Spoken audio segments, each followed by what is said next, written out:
warahmatullahi wabarakatuh. Perkenalkan, nama saya Muhammad Taufik Hakim dengan NIM saya 120 222 3334.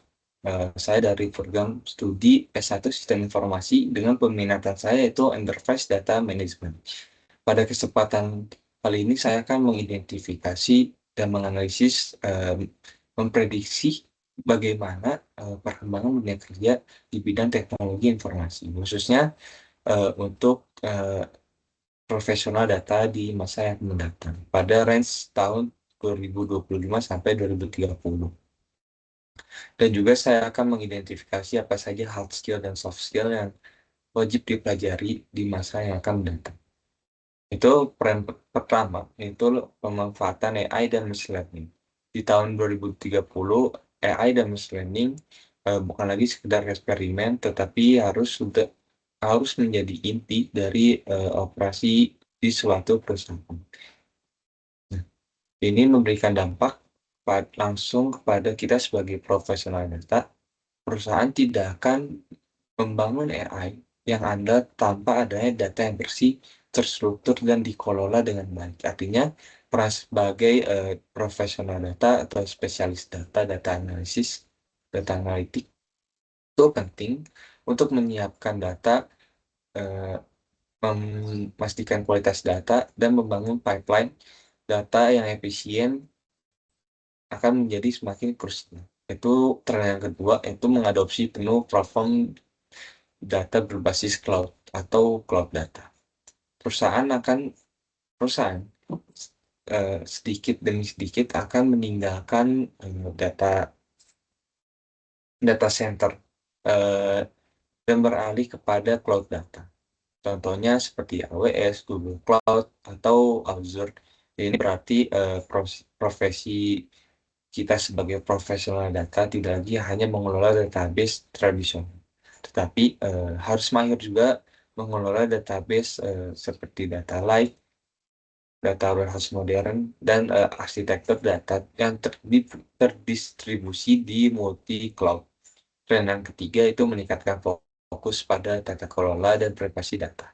Dengan adanya regulasi seperti UU PDP di Indonesia dan GDPR di Eropa, kalau pengelolaan data itu bukan lagi pilihan, tapi wajib.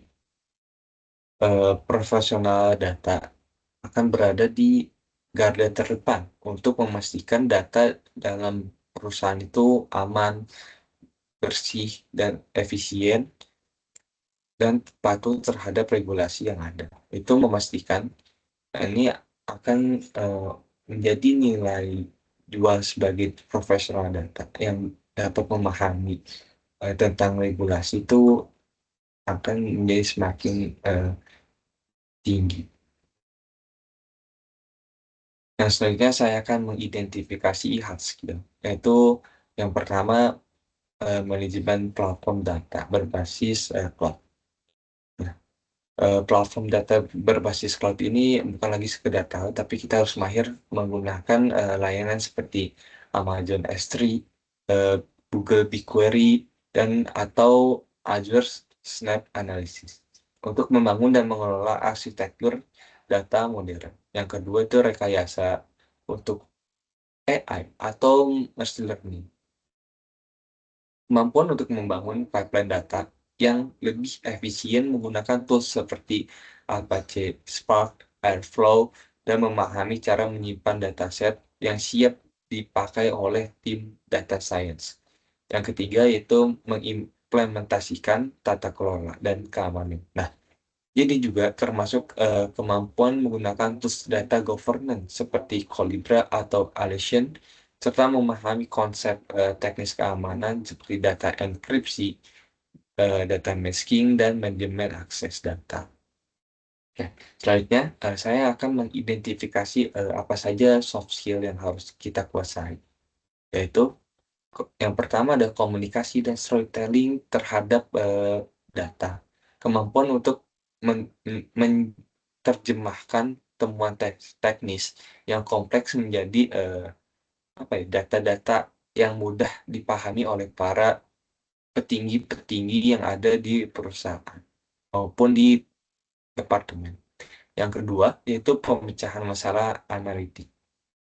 Dengan masalah yang tak terduga, mulai dari data yang kotor hingga pipeline yang rumit dan terlalu rumit atau bisa dikatakan pipeline yang gagal.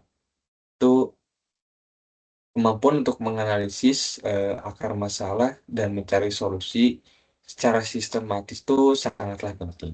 Yang ketiga, yang ketiga yaitu ya, tarik anjing tontil gue udah panjang.